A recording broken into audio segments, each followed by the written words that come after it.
Thank you thank you. இல்லைண்ணா எது எடுத்து வைக்கணும்னு சொல்லி ஓகே ஜாலி தான்.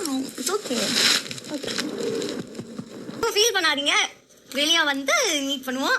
ஃபைனல்ஸ் வரைக்கும் போங்க. கப்பு ஜெயிக்க ட்ரை பண்ணுங்க. கப்பு ஜெயிக்கணும். அதுவுங்களா? Bye bye. Well played Raveena. Bye bye. Bye. Love you சொல்றேன். ரைட் சைடு திரும்பி அண்ணாக்கு லவ் யூ சொல்றேன்.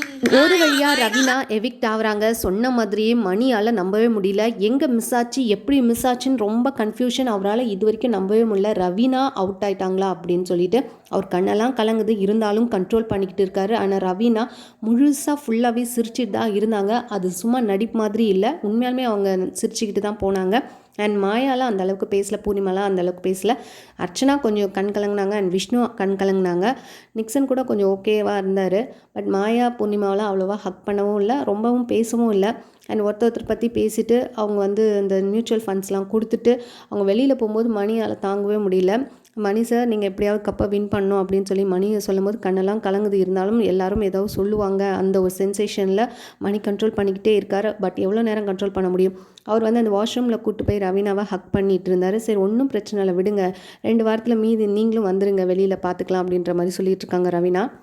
ஆக்சுவலாக ரவீனா பார்த்திங்கன்னா டாப் 5க்குள்ளே வர வேண்டிய ஒரு பொசிஷன் தான். பட் நடுவில் பார்த்திங்கன்னா கொஞ்சம் அவங்க இங்கேயும் இப்படி மாற்றி பேசி அதுக்கப்புறம் பல சில்மிஷ வேலைகள்லாம் பார்த்ததுனால அவங்களுடைய ஓட் வைஸ் குறைஞ்சிடுச்சு. இல்லைனா கண்டிப்பாக மணியை விட அவங்க வித்ஸ்டாண்ட் பண்ணியிருக்கக்கூடிய ஒரு சூழ்நிலையில் தான் இருந்தாங்க. நிக்சன்லாம் பயங்கர சந்தோஷம். ரவீனா வந்து போகணும் அப்படின்னு எதிர்பார்த்தது. இப்போ மாயா கேங்கெல்லாம் கொஞ்சம் ஓரளவுக்கு ரவீனா போனது ஓகேவாக தான் இருக்குது. பட் அடுத்த ட்விஸ்ட் இருக்குன்றது அவங்க யாருக்கும் தெரியல இது வரைக்குமே. கமல் அவர்கள்ட்ட ரவீனா என்ன சொல்கிறாங்க அப்படின்னா, இந்த வீட்டில் வந்து என்ன கற்றுக்கிட்டீங்கன்னு கமல் கேட்கும்போது பார்த்திங்கன்னா, இந்த வீட்டில் எப்படி எல்லாருக்கிட்டையும் எப்படி நடந்துக்கணுன்றதை நான் கற்றுக்கிட்டேன், எனக்கு இது ஒரு அனுபவம் அப்படின்ற மாதிரி சொல்கிறாங்க. ஏன்னா என்னை அம்மா வந்து ரொம்ப பேம்பர் பண்ணியே வளர்த்துட்டாங்க அப்படின்ற மாதிரி விஷயம். அதுக்கப்புறம் ஏதோ ஒரு சாதிச்ச ஃபீல் இருக்குது சார். 90 நாள் என்னை வந்து என் மக்கள் வந்து உள்ளே வச்சுருந்துருக்காங்க, எப்படின்னே எனக்கு தெரியல.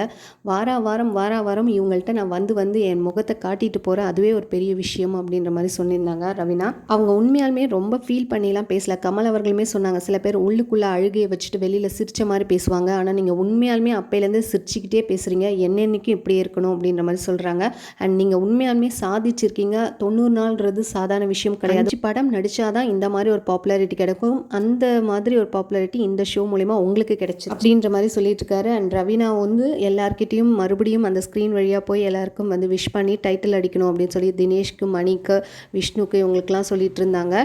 அண்ட் எல்லாரும் ஹாப்பியாக இருங்க, வெளியில் வந்து பேசிக்கலாம் அப்படின்ற மாதிரி சொல்லிட்டு போனாங்க. ஆனால் மணியால் ரொம்பவே கஷ்டமாக இருக்குது. மணிக்கு நம்மளால் போயிட்டாலோ அப்படின்ற ஒரு கில்ட்டி ஃபீலிங்கும் அவருக்கு இருக்குன்றது நல்லாவே தெரியுது ஃபேஸ். ரவீனாவோட எவிக்ஷன் வந்து ஃபேர் எவிக்ஷன் தானா அப்படின்னு நீங்கள் நினைக்கிறீங்கன்னா மறக்காமல் கீழே கமெண்ட் பண்ணுங்கள். இந்த மாதிரி அப்டேட்ஸ் என்ன சேனல் மறக்காமல் சப்ஸ்கிரைப் பண்ணிக்கோங்க.